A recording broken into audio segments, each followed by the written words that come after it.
Kwa majina naitwa David Kuria, mimi ni mkaaji wa Kiandutu.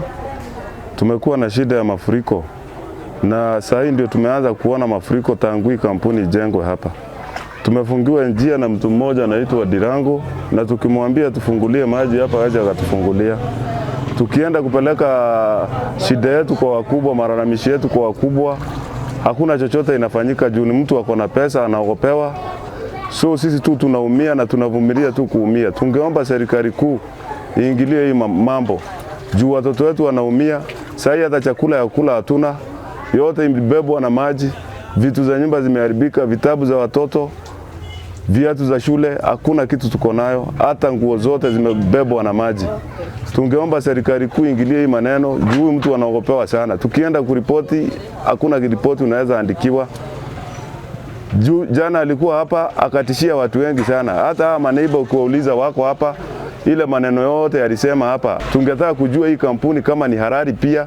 Juu yeye mwenyewe ndiye alitupata hapa. Sisi hatukumpata, yeye ndiye alikuja akajenga kampuni hapa. Tukimwambia fungue maji, anasema yeye hawezi akatengenezea mtu kwake. Na hapa si kwake, tuko power line, sisi ni maskini. Tungekuwa na uwezo sasa hivi wenye mnatuona tumekaa kwa maji, hatungekuwa hapa, tungekuwa already tumehama.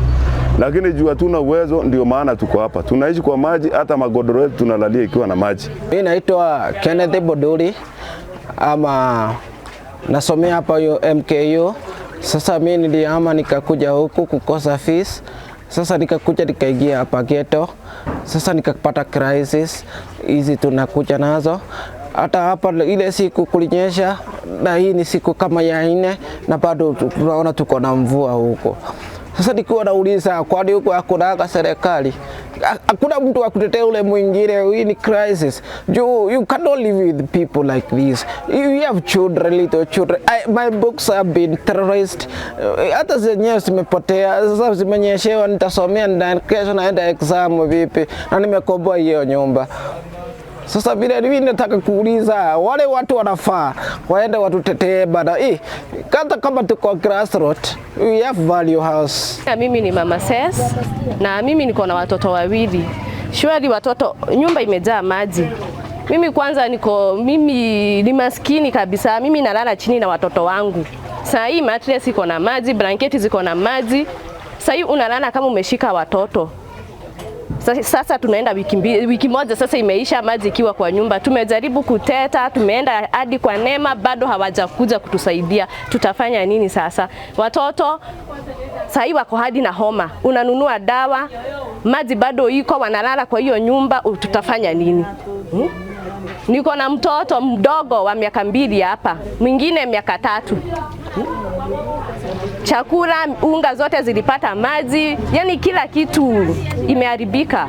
Kwa majina yangu mimi naitwa Esther Shega na mimi ni mkaaji wa hii kijiji. Nyumba yangu ndio hii. Hii nyumba kuna mahali ninaishi na kwingine kuna kaa busi. Kwa saa hii hata busi imekufa kama 10. Na wakati nilipoenda kuteta, niliteta kuhusu hii maji tufunguliwe, sababu hii tumekaa hapa zaidi ya miaka 20 hapa na hatujaiona kitu kama hii. Lakini wakati ile nyumba ilipojengwa, hapo ndio shinda ilikujia. Wanyonge waangaliwe, sababu kama unarusha maneno yenye utakayesaidika na hakuna kusaidika kwa wenye wamemsingira ati kama ndio wakubwa wenu na hamsaidiki. Sasa tukaonelea ni vizuri tuende mbele ili tuone kama hii maji itaweza kutuondokea tu. Jina yangu naitwa Tabitha Waithera. Mimi ni mkaaji wa hapa Kiandutu. Shida yetu sana ni hii maji. Hii maji inatukuta mpaka kwa nyumba, na lala juu ya maji, hata nashindwa na kuongea juu mimi ni mgonjwa. Kiingia kwangu maji iko, hata saa iko maji. Mahali nalala. Chakula yote iliharibiwa na maji. Mahindi yote, unga nilikuwa nimenunua, hatuna chakula, hata nasaidiwa na wenye wako mbali. Sasa naomba serikali tusaidie. Juu mvua haijaanza ndio imeanza kunyesha mzuri. Ndio tutafutie hii njia maji ione njia ya kuelekea. Sisi hatuna shida na yeye. Tukipata njia maji iende, shida yetu imeisha. Mimi naitwa Hanangumo. Mimi ni mkaaji hapa Kiandutu. Mimi ni mzazi wa watoto 6 na mmoja ni wa azima. Mimi pia naweza sema nimekaa kwa hii maji kwa muda. Nimejaribu kuteta, sioni vile natetea. Nimejaribu hata kuenda kwa chief. Nimeenda mpaka kwa OCS. OCS amekuja hapa, hakuna kitu tunafanyiwa. Sasa nasema tunataka tu vile tutasaidika, kwa sababu tuko na shida. Kwa sababu hata uwezi ukaacha mtoto mgonjwa kwa nyumba uende ukatafute. Uwezi acha nyumba yako ikiwa imejaa maji, lazima ugoje labda kama kutawaka jua, uwekelee godoro juu uone mahali jua upata mahali ya kulala.